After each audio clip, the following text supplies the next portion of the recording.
Tonight's talk, which is entitled Age and Artists in the Renaissance, a look at the correlation of age and progression of artistic style, is different than my usual talks of reconstructions and whatnot on Renaissance art.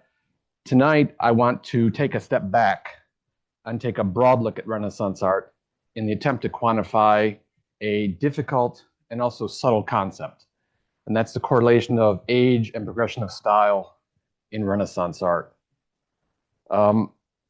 As the years pass and are passing, teaching here in Florence, in which I lecture in front of masterworks of Renaissance art in the Uffizi Academy or in the Bargello, it dawned on me that time was passing for me, but the works I lectured in front of were always the same and never aged.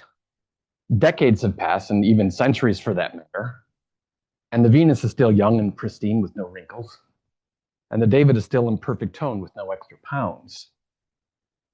I realized that my conception of the artist who made these works was of them always being in their prime and never aging. And I never even considered if age was a factor in creation of their works. I saw them as ageless, as their ageless masterworks. In my own works, however, as time passed, I began to now acknowledge a change in my working methods and the way I conceived and realized forms. I acknowledged this change, but I never really thought about it. I began to think about it seriously only after a student of mine posed this random question. Do you think age was a significant stylistic factor for artists in the Renaissance? And that got me thinking.